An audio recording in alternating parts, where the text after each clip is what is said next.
What data say, don't believe Blizzard's lies.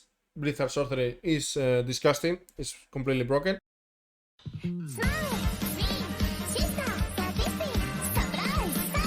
Subvert this.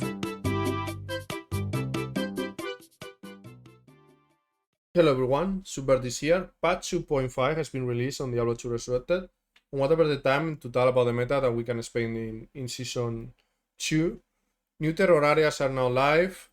These are new endgame zones where the mobs scale based on the level of the player that create the game. If that player leaves the game, the next player that join will be taken as reference, so it's something that people might use to power level. These new terror areas also have increased drop rate based on the level of the monsters. They can be up to 99 levels, so it's something that has been included to increase the experience and make it smoother for players to hit 99. For entering them, there's gonna be terror areas in all 3 difficulties, but you need to kill the Bal. You need to kill Bal in that difficulty. Okay, so normal you need to kill normal Bal and so on. And these new terror areas will only be the place where the standard champs drop. We don't have confirmation about the drop rate on these standard champs, or if they can drop in normal nightmare. They haven't said anything, so I presume that you might be able to get them in normal and nightmare, even though they're probably super rare. What do? These standard champs removes the immunity for damage type of the monsters you encounter. Immunity is defined in Diablo 2 Resurrected and Diablo 2 Vanilla as monsters with 100% or more resistance to that damage type. For example, a poison resistant character will have at least 100% poison resistance. These standard champ, what they do is they remove that 100% resistance and it go down to 95. But while doing so, they will make it so the player takes more damage from that damage type in particular. For example, we have Magic one that removes the magic immunity, but the player will have less resistance to magic. It went from 45 to now the last patch 65. The physical one went from 10 to 30% in the last patch, but it removes the physical immunity of enemies. And then we have the elemental with cold, lightning, and fire, and poison. They have the same effect, but everyone, the goal is removes the cold immunity, fire immunity, lightning immunity, and poison immunity, and go from minus 17 and now minus 90%. It's a bit tall, but I think the effects are so strong that it's gonna be very easy to compensate, or not very easy, but super worth to compensate that minus resistance on the player. So now with that in mind, let's dive into what I expect to be the strongest builds. Granted that this is something that I analyze with the information we have right now. Also, this is just my opinion, so we can agree to disagree, I guess. Let's put it that way. But let's define what constitutes a top build. Okay, for me, can be any of these or all of them. For example, being very cost efficient. An example of this could be, for example, the trap scene or the hammering. Fast clear speed, they can apply to those two, or a sorceress, for example. And damage potential. For example, one of the best options is, for example, the lightning sorceress that has very fast clear speeds, very good damage potential, AoE, right? But might not be a cost efficient because you need infinity, you need very good strong items and very expensive items. So it doesn't have to be all of the above, all of them, but I guess we can agree that having multiple or one of them makes merit already to be one of the strongest builds in Diablo Resurrected. First, I want to talk about the expected top builds that might not make it to the top 5, okay? For example, we have Elemental Druid. The new standard champ is a good addition to fire builds.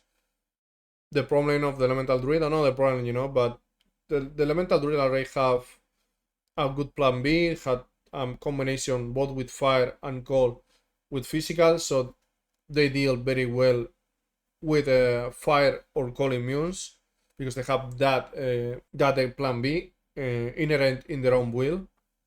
But they might be still very strong because the fire standard champ is pretty strong, considering fire normally is very hard to break. Then we have the light Javathon, super strong. Okay, it's gonna be super strong. The new standard champ is gonna make it so it melts.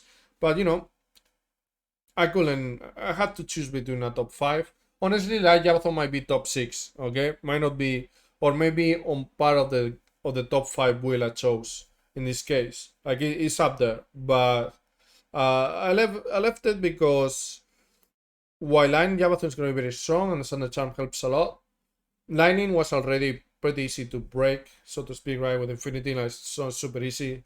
Infinity is very, very expensive weapon to put on a mercenary just for conviction, but was already they already had that option.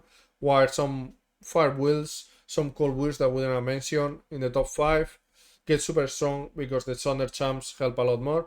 Then we have Poison Nova Necromancer, similar to the Elemental Druid. Like the Poison doesn't have dual damage. The Poison Nova mostly was very good because there wasn't that many poison immunes, or the areas you will farm wasn't poison immune. I have tests with the Thunder Charm, definitely strong, definitely a very strong build. Top 10, I will say, with the Thunder Charm, but it's super expensive.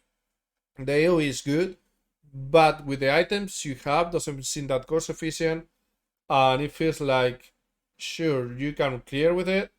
It's super strong, but consider the items you have. When I was testing, I had Dead Wave, I had Bramble, and I have the Thunder Champ. Consider all those items, you probably can do better with another build and cheaper.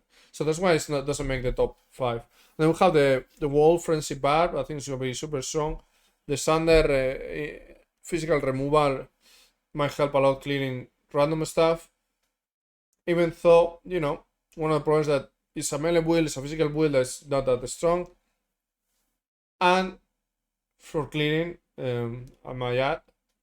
And they already have a plan medical already remove the physical immunity, right? And it's the Wolf Barb mostly is a Uber build. In this top 5, I'm not gonna mention Uber build, not Uber build. I'm gonna mention like builds in general. Normally you just wanna just clear areas or bosses like Mephisto. You wanna clear areas maybe like Arcane Sanctuary, Cyclical level. Like normally Uber killers are a specific type of build, but I'm gonna mention builds that can always transition into Uber killers, so that's a positive. But I didn't put any top 5 builds that are only Uber killers. For example, a martial artist like wouldn't clear that well, but it's very good Uber killer, right? So no specialist builds in this top 5. That's why Wolf Farm might not do the cut, even though that Thunder Charm seems interesting. You wanna clear Travincal and other areas without dealing with the annoying immunes. After the loop build, we have the Bone Necro. I think the Thunder Charm was insufficient. Has a similar problem to Poison Necro. The difference between Bone Necro and Poison Necro is that Poison Necro has a very good damage. It's actually pretty good damage. The Poison is just expensive. The Bone Necro, with the items I had, I was like, okay, this is not good. The good thing about Bone Necro is super safe. Your Bone Spear, you have your Bone Wall, your Bone Prison. So it's super safe. Your Bone Armor. Like, it's a super safe build. It's just, for me, it's not top 10. Okay. Then we have the Summon Necro, Summon Druid. Now the Thunder Charms apply to minions in this last patch. Summon Necro, Summon Druid are gonna be definitely because of that. Particularly Summon Necro, probably. Because Summon Druid already plan B with the wolves now having cold damage. But I think that there's still slow builds, even with the Thunder Charms applying to minions. That is slow builds. They don't have the fast clear speed of the top 5 builds. Even though that, again, Summon Necro is going to be super safe, Summon Druid is going to be super good, and with these builds, you can transition into another stronger build, and that's the point of why they're a bit of the loop, right? Because once you have a Thunder Charm, once you have all the year to really, really benefit from the Thunder Charm, for example, with a physical build, Thunder Charm, I will want like a Reaper Stall or a way of removing physical immunity.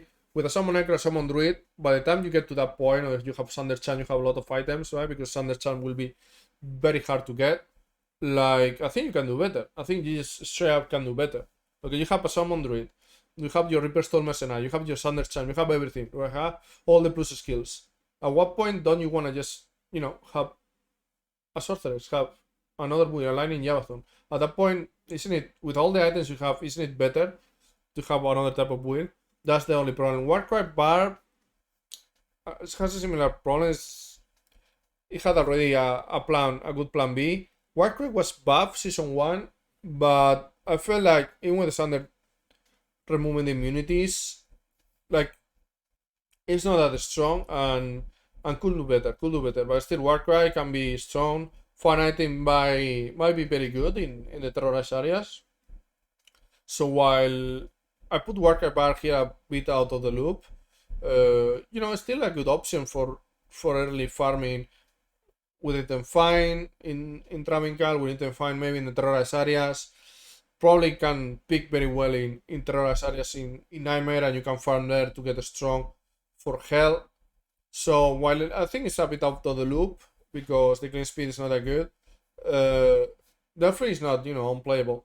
Definitely is not unplayable. It's one of the things that the Thunder champs bring is close a bit the distance with the real top wheels and the worst wheels.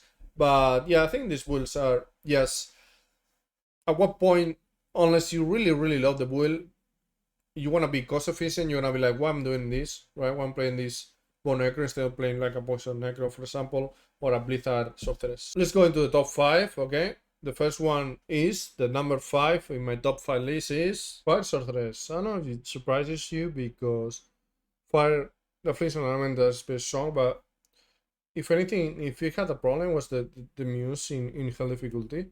Like after all, the game is called Diablo, right? You have a Hell area, so like it's obvious that the Fire is gonna be a problem to have a fire-based build. Even though that early on you could fare very well with it, like in places like Stony Tombs, right? But yeah, I always had the problem that it's very hard to break the immunities, and there is a lot of them. There's a lot of them. Not only immunities, but also high resistance. So how does this fire sword change? Okay, let's talk about it. Right now, nothing changed here. It's very safe for early game with the Hydras, okay? But the Thunder Charm should apply now to the Hydras, removing the immunity, okay? That it's been mostly the biggest problem of fire builds in general. So also with that fire immunity can be a potential Uber killer. I heard people like mentioning that Meteor is super strong versus Ubers with these Thunder items. Fireball also is a very good clearer in terror areas because of the AoE and very fast casting speed. It's just very efficient. And with these Thunder items, you're gonna be able to deal with immunes fairly better, right? The problem is gonna be that until you get the Thunder champ, if you wanna farm Thunder champs, you need to go to terror areas, and to do that, you're gonna need to deal with the fire immunes. Now, there's some stuff you can do. You can either just get currency, farm Stony Tomb, farm the Secret Call Leo, the fire wheel, either Fireball, Meteor, Hydra, or you can use a wheel that is hybrid, like some options. For example, you can do Frozen Orb with Firewall, for example. It's one of many options, and that way you can deal with immunes in terrorized areas until you get enough currency or you get that Thunder item, and then you can just go full fire from that point on. Let's check the build though. Like, the thing is, early on you can function with a Talrasa. Talrasa is the sorceress set. Any class can wear the Talrasa, but only the sorceress can do it fully with the amulet. Okay, and then you can upgrade basically based on what you really need and want. Okay, if somebody want more fine. There's gonna be a lot of items, but you want maybe more potential. Obviously, Seiko and Oculus are a great option. Spirit Seal you probably should have by Nightmare. There's no reason to have the Spirit Seal by the end of Nightmare. Maybe just Nightmare Chaos as latest if you couldn't deal with the immunities until then. And then you need some faster recovery, okay, top way getting stun lock in packs, and some faster cast rate depending on which of the fire builds you have. With Fireball you're gonna need more, with Hydra a bit less, even that it's good to have at least 63 faster cast rate for for the teleport too.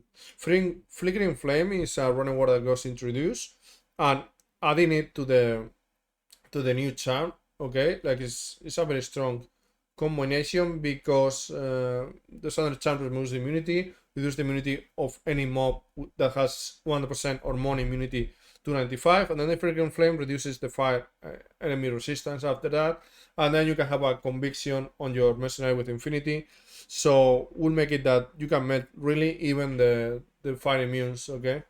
Also, the fire with a strong potential with the Ormus Rouse with a plus fireball, plus 3 to fireball. I think fireball can be very, very strong in the terror areas, as we were mentioning before. So yeah, it's just that fire until now was a bit hard to break immunity. So now, you know, you have the freaking flame and you have it there right before, and now you understand the champ. So the early game is still gonna be a good, even that you're gonna have very limited areas, but the end game has a lot more potential. Meteor potential uber killer, Fireball very good clearer, Hydra's being affected by Thunder Charm, the Freaking Flame, all that adds. So you don't only have fire only for early game. It's not like fire is only for early game anymore. It's you have fire for early game, and hey, you find a fire charm, maybe you wanna transition into a strong endgame fire build like a Fireball Meteor.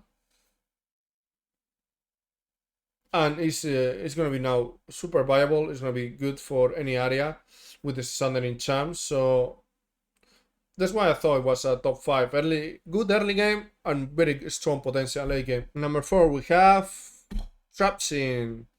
Might not surprise you, right? Trapsin was already very strong in early game because of the cyclical level. You could farm it now.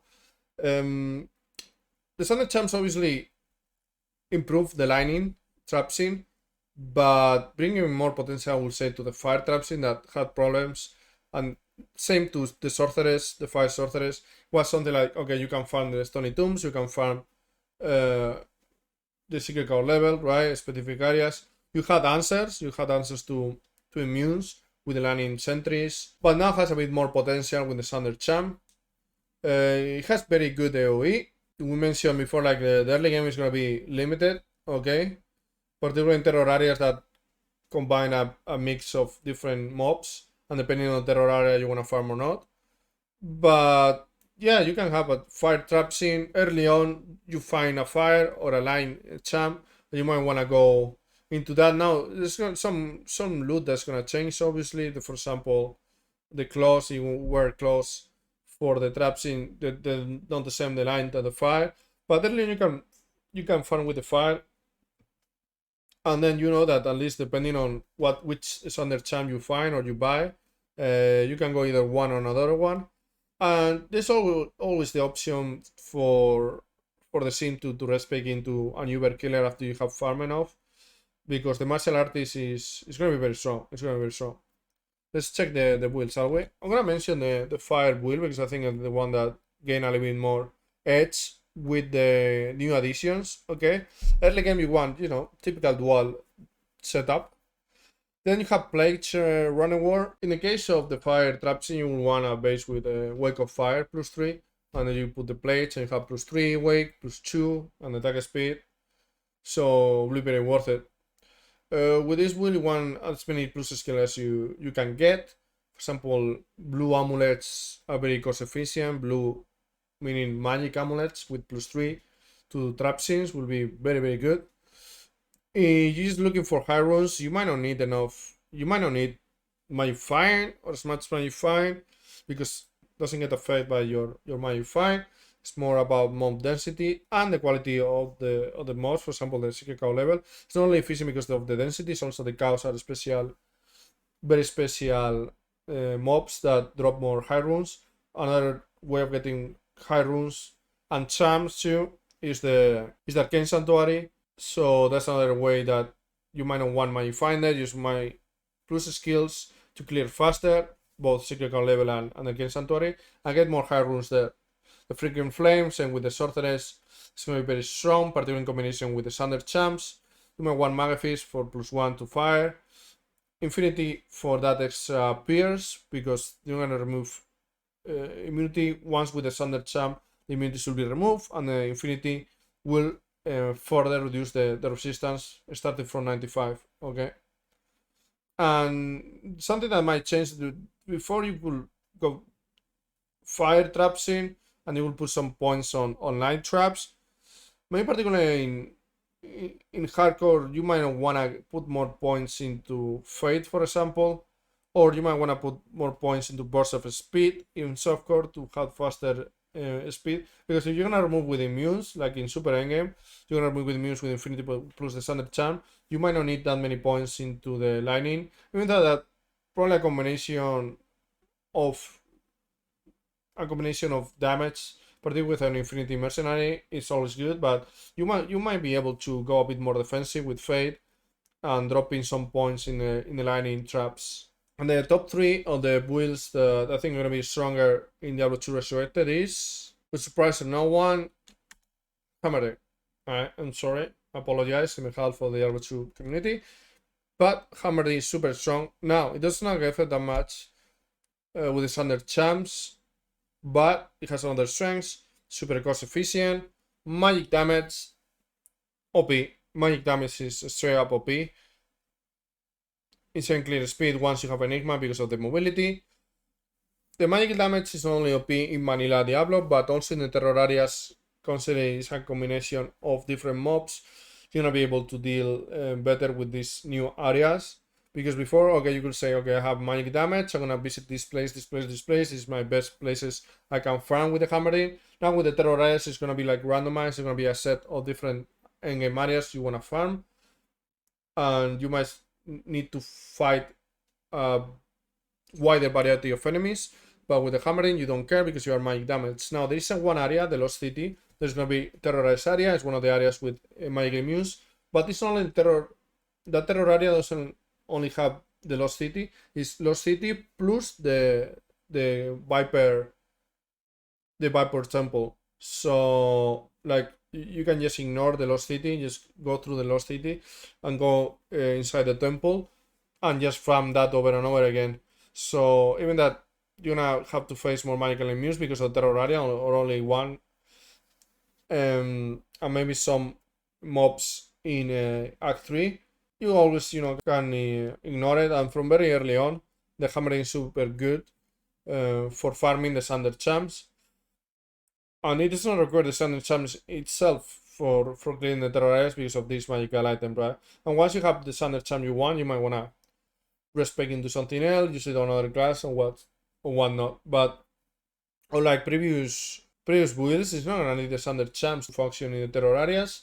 And I feel like that's super strong in this new meta of Season 2, because probably terror areas is gonna be one of the areas that you wanna farm only, right? Like it's gonna be the focus, the terror areas.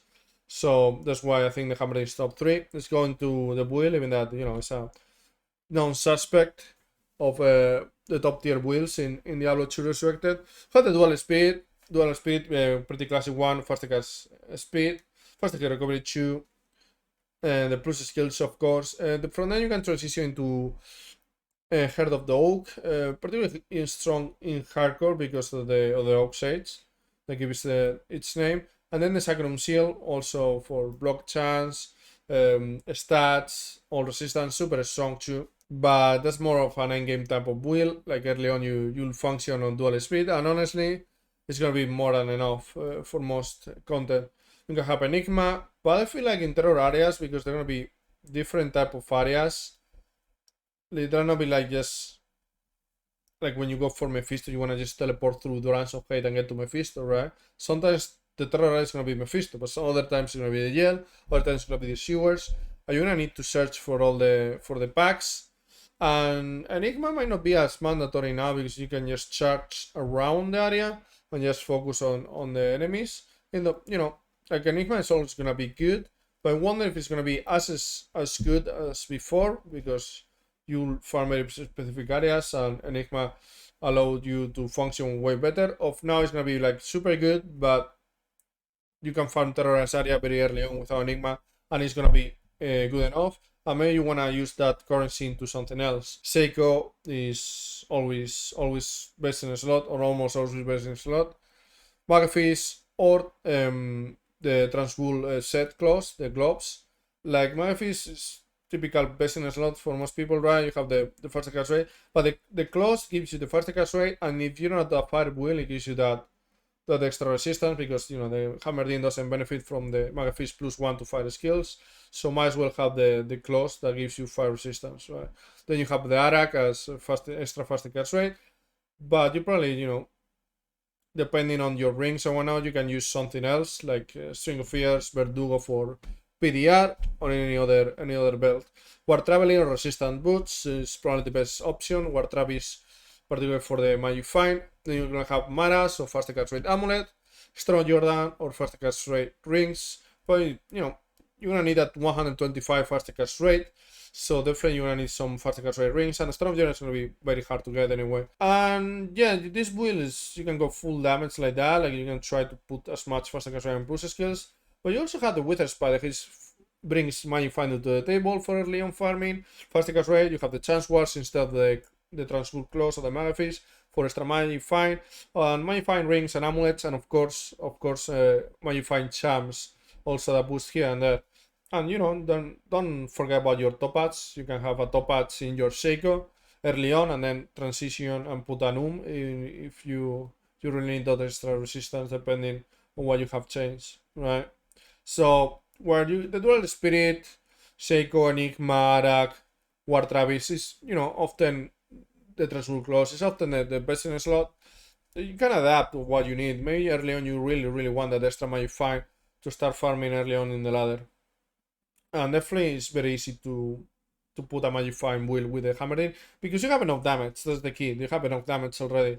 So that Magic Find items is not gonna cost you that much compared to other builds. In the number 2 we have Blizzard Sorceress, right? Special mention to Blizzard that post on the last patch notes that they don't think the Cold Thunder Champs in particular is oppressive in combination with the Cold Mastery. Let's read it. We have heard much of the community's thought on how the new Thunder Champs work with the Sorcerer's Cold Mastery ability. Looking at the percent of monsters that are cold immune, the trade-offs of having to gain and equip a new current champ, are rechecking our damage output, we feel current behavior of Cold Mastery is not significantly more powerful than many of the other abilities affected by Thunder, and no need to change at this time. What that I say, don't believe Blizzard's lies. Blizzard Sorcery is disgusting. It's completely broken. They do mention that, you know, not everything is cold immune, not everything is going to be affected by the champs. Other builds are super strong too. For example, like you have Conviction and the Thunder Champ, you're going to pierce a lot too. What they failed to understand is that Blizzard was so strong because mechanically it's strong. Like there's some builds that are mechanically strong. White Firewall is not played that much, because Firewall is clunky. Firewall, you need to click, face, and direction, and then put the Firewall so it goes horizontally, and that way you click, you hit an aerial, right, as she walls throws you. With Blizzard, you just cast Blizzard, and it's a AoE. As the monster goes towards you, it gets hit. It's insane AoE, insane radius, insane damage, being very cost efficient with plus skills. And really, the only weakness it had, it was the cold immune. So I get what they mean, that there's going to be other builds that are going to be super strong, but the thing is that the Blizzard was strong already because of the mechanic, and the only bad part, on the only thing that you could say like, okay, this makes this build not top tier, or this is a big toll on the build, is the fact that there's a lot of cold immunes, and it's very hard or almost impossible to break most cold immunes. So now with the Thunder Champ, that's gone. Okay, you have the Thunder Champ, you put points in Cold Mastery, you get plus skills. The damage you're gonna have is gonna be insane damage. Okay, and instead of going full plus skills, because Mechanic Walls is good, you have the Cold Pierce. Now removing the immunities, you can build tankier with more PDR. You can build more Magic Find. Like really, you have a lot of options, and that's why I feel like the Blizzard Sword is so strong. Is because the clean is gonna be insane with these new charms, and really the only downside, the only bad part is gone of this build. So I get the feeling of Blizzard saying that it's not that powerful compared to other items, but probably they're comparing super endgame builds, but they're comparing the the best in a slot builds, where honestly this Blizzard Sorter can function with a Thunder Champ and a few rares. It's that strong. Like in my practice, you don't even need that Phantom. You don't need crazy stuff. You don't need a +2 on the helmet with a Seiko. You don't need plus skills Grand Champs. You can really make this build function on with the Thunder Champ. You can make this build function on magical items. Like really, we have a spirit.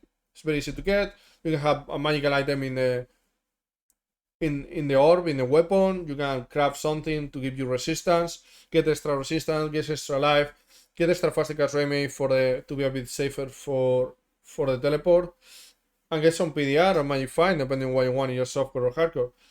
The build is super powerful.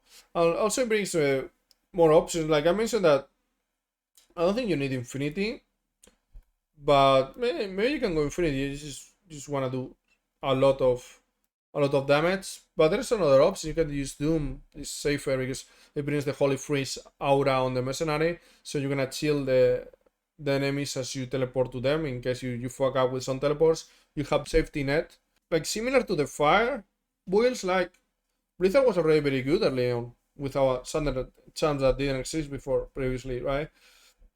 It was very good because you just will farm the areas where you were comfortable dealing with call immunes, or there weren't that many call immunes, or there was like a pack of call immunes and that's it. But you were already very good clearing, and it is because mechanic wise the Blizzard DOE is super good, and so you can farm early on without much trouble, and then once you get the standard champ, you're gonna be a powerhouse because the AoE is strong. You remove the only weakness, and the terror areas, you're just gonna melt through the terror areas with your AoE and your range very safely. So yeah, that's why Blizzard Sorceress I feel is the top 2. Let's check the build, okay? Like obviously you can function same with the fire build in the Natal set. As mentioned before, that honestly you can have some +2/1 resistance, boots, belt, gloves, and you have much trouble with the build. And the build is super strong. Then you can upgrade based on what you find. Speed is always very strong. Seiko and then Phantom are the super endgame potential, particularly then Phantom endgame potential. But you don't even need that much plus skills. Like I was testing, for example, with a Crown of Ages. Now Crown of Ages is very hard to get and requires so much strength, but it brings a lot of resistance. So you can not only go for Seiko and Phantom, the typical Arak, right? Typical super powerhouse items that will give you a lot of damage. The damage with the Gold Master is enough that you might want to go for Verdugo, for a World Graph, for Magic Find, have some crafted or red orbs for as your main weapon with +2 to Sorceress, +3 to Blizzard, some life and resistance. Like they're gonna be super versatile, and particularly after Thunder Champs, you really wanna go for 60 faster hit recovery and 63 faster cast rate at least for the teleport. And I mentioned that the mercenary, you don't need infinity. You couldn't test with infinity in the last PTR. They didn't give you the runes for you to craft the infinity. But I was just testing the mercenary without infinity on a Holy Freeze mercenary, and honestly, you didn't need the infinity. Damage was good, and the Holy Freeze aura was pretty strong. So instead of having a Holy Freeze mercenary, you might want to have a Defiance mercenary with Doom instead, or you might want to have like an Active mercenary with a static field, so you even do more damage to some packs that might be a bit annoying. The options are gonna be even wider with the mercenaries on this build. A strong AoE, a strong early game, very good mechanic wise, good range, good damage, very cost efficient with the damage. With all the plus skills, you really feel the extra damage, and you don't need that much plus skill for it to do the damage. And once you have the standard champ, the only downside of the build is remove, and you're just free to melt the whole game with your Blizzards. On the number 1. The top build for the Season 2 of the Road to Resurrect is going to be, in my humble opinion, the Auradin, okay? Like, might not surprise anyone. You might be like, okay, Super Hammerdin, Sorceress, Blizzard Sorceress on top of that, and Auradin. It's nothing new. But there's nothing new, guys, because the standard champs, I think they really boost a lot of the best, that the builds that really were the best, and it's not an exception in the case of the Aradin. Okay, now it is a very expensive game build. Okay, like we're talking about what made a build top build. Being cost efficient is not in the vocabulary of the Aradin. Okay, you really require some specific hard runes to make some specific run rewards, but it has great AoE. Everything that's around you with your conviction. It has the highest potential in terms of damage in the game. And this season 2 change with standard items. In the standard items, you go from having enemies with 140 fire resistance, for example, or more than 100 of lightning resistance to 95, and then you apply the conviction, so the damage is just insane. And obviously the new terror areas, having a combination of different enemies with the conviction, is going to be perfect for these new terror areas, and you're just going to melt everything around you. Also, you know, I didn't mention it on the list here, but very strong Uber potential too. Yeah, like you can deal with Ubers with the Auradin, of course, because you're gonna have the aura damage that's gonna apply to your shield, and you're gonna do a lot of damage, lightning damage, fire damage to those bosses. Let's see the builds. You have a lot of Auradins, so let's review some variations of them, the more typical ones, and one that I think is gonna be the build of season 2. Have the double dream variation, the classic variation. You just go dream on the shield, dream on the helmet, and that's enough. You stack the holy shock auras, and they have conviction, and you melt everything around you. You have enigma for the mobility. Griff as a weapon to have it's a very cost efficient runner war. Okay, it's expensive, like because it's a law, but it's pretty cost efficient, very good. Removing with the daily strike and remove target defense. Then you will need probably a dual leech ring to do that extra, to be more efficient with the melee damage, with the melee combat. Okay.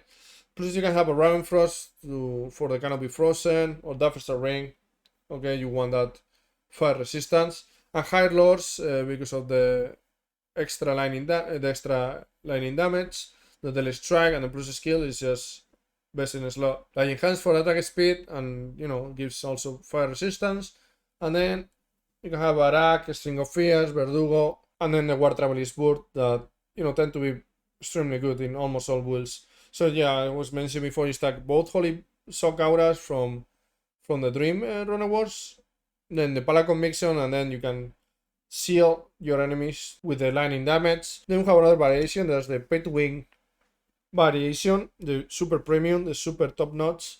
Okay, I'm sure rates, I might as well just go for this variation. You go dual dream. Okay, you get the dual dream variation, and then you improve it. You get like it's like going to a McDonald's menu, right? You get the menu, and then you improve it, and you get the super big fries, and you get the big soda too, because it adds dragon as the chest armor for one holy fire aura, and then has of Justin's weapon for another holy fire aura. Okay, so you're stacking 2 holy fire auras with dragon Hand of Justice plus another 2 with the dual dream that you had already. You might want some plus skills plus teleport charges amulet, since you lose Enigma putting dragon on your chest armor.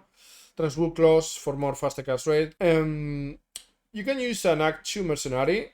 Okay, you can use typical Act 2 mercenary, or you can use an Act 1 mercenary with faith. Okay, either Act 2 mercenary with a Reaper Stall is good, but you have a lot of elemental damage already, and the Act 1 mercenary with faith is going to give you fanaticism, so it's going to really help you with attack speed once you get down to melee. Particularly if you're going to do Ubers, probably a better option. If you don't go Ubers, maybe Act 2 mercenary, Holy Freeze mercenary is good. Okay, it's not super crazy, but it's gonna be good to have that extra CC.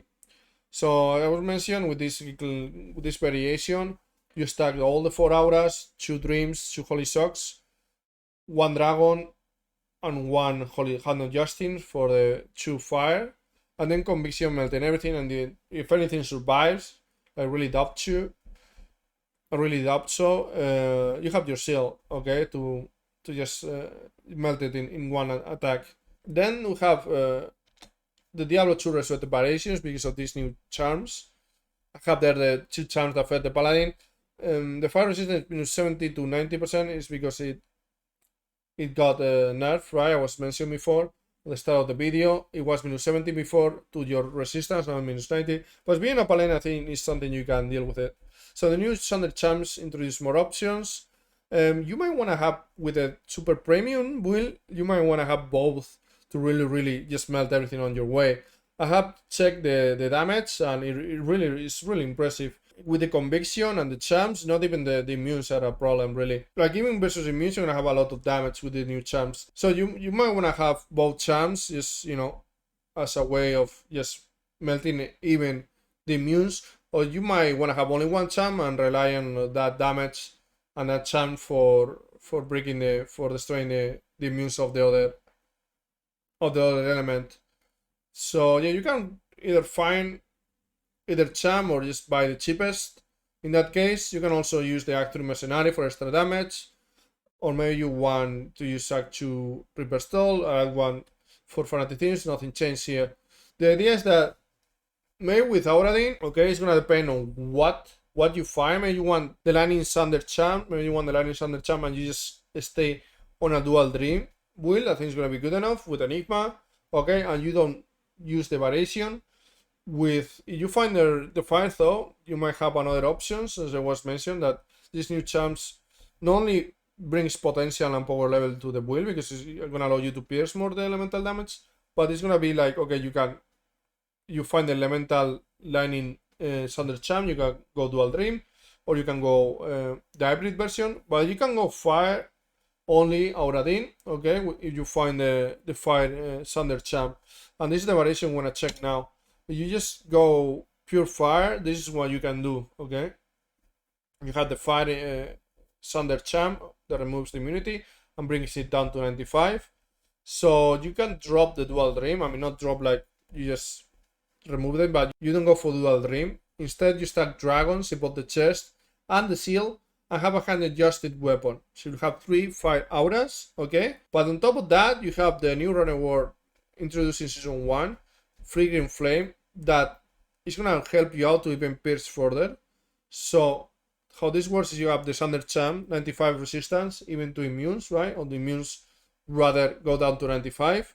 Then you apply Flickering Flame and Conviction, so it will be like minus 15. And then the Conviction, there will be around 140, okay? So you really do a lot of damage. This variation, the Pure Fire variation, seems a bit more budget friendly because you have a potential similar to the hybrid build, to the pay to win one. So, like, I'm not comparing this to the Dual Dream, okay? It's just 2 dreams versus 2 dragons and 1 Hand of Justice. I'm more comparing it to the hybrid one, so this might be a bit better. And might function also only with 2 dragons, okay? Obviously it's gonna function.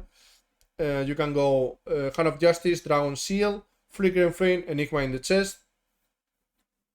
But I think with the new Terror areas, you can afford stacking 3 dragons or 3 Holy Fire auras and high conviction. It's gonna be super good because you're gonna be able to deal with fire immunes super easy with conviction, Flickering Flame, and the standard charms removing the immunity. I might play the Auradin, guys. I'm gonna play Auradin in Season 2.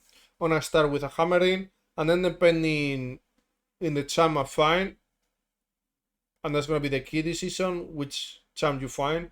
I'm gonna go, if I go fire, I'll go for this build probably. If I find a lightning one, I might go for the Dual Dream and then maybe eventually upgrade to the hybrid version. And probably if I find a cold one or a poison one, I'll probably go Blizzard Sorceress and poison Nova Necro because I want to hit 99. Even though the poison Nova Necro is, you know, you need more than the charm, but I'm gonna adapt, and there's gonna be one key component of the season, and it's a key component of Auradin, I feel, because if you're gonna go Auradin, it's already a very expensive build, so you really want to have one of these charms that, on addition with conviction, is gonna make sure you pierce the immune enemies very easily and have a very strong AoE build. Okay. As conclusions, As mentioned, these under champs are a big part of the season.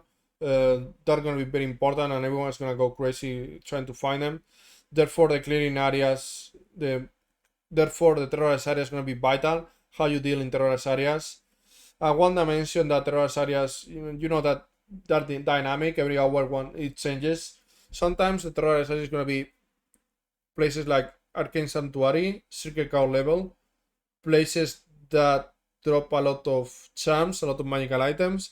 So maybe the standard champ, I will guess that it's going to be easier to find in a terrorized area that is Secret Core level than any other area, or a terrorized area that is the Arcane Sanctuary. So it's going to be a key component to have a build early on that can farm this terrorist area, because the standard champs drop there, and standard champs have such a power level that it feels like you really want to go for them. Now, speaking on the standard champs, there's going to be a lot of polemic. We mentioned before the post about the cold sorceress, which I think I disagree with Blizzard. I think it's super OP. But the standard champs, if they exist, they're trying to equalize builds the same way Enigma does. Like Enigma Runaward is a runaward that adds teleport to any build. Okay, you don't need to be a sorceress to have teleport. Making it so you equalize all the builds, right? All the builds that can benefit from the teleport and can have similar clearing speed, similar to the sorceress. In the same way, standard champs try to equalize builds in the sense that now fire builds can pierce enemies. So it feels like, okay, fire and cold builds that before had very hard time with immunes now feel like a lightning wheel or feel like a magical wheel that can deal with anything. Same, I guess, can be to some physical wheels. So it's like they're trying to equalize, and in particular, fire and cold wheels seem the real winner with these standard champs, because there were already strong wheels that have AoE, and the other downside was that you couldn't pierce, you couldn't go through that immunity, and now with the standard champs you can. So I think those are the real winners. But standard champ has these problems. One of the problems I find with the standard champs that the builds that were strong, like Blizzard Sorceress on Auradin, get even stronger. If Hammerdin does not get that much, Hammerdin with a magical charm, but it's like a build that's still super strong. But some builds like they already were strong, even the fire traps in the traps were very strong. And now with these standard champs feel that they're gonna be even stronger. Like they're gonna be builds like Bone Necro. I don't think with the magical standard champ is gonna be enough. Or the Poison Necro, I think it's a pretty strong build, but I don't think the Poison was strong enough. Because the same reason, it's just the fire and cold were super strong, and the only problem was the immunities. Like Auradin, for example, immunities were a big problem. You have the seal and you have the other element. You went for dual and you have the conviction already. But now with the Thunder Champ, you're gonna be able to pierce even further to the point that doesn't feel like it's even an immune. Blizzard, the same, like with the Cold Mastery, it pierces and doesn't even feel like they are immune. I was one-shotting packs that were cold immune, supposedly cold immunes. But now with the champs, you just remove the immunity.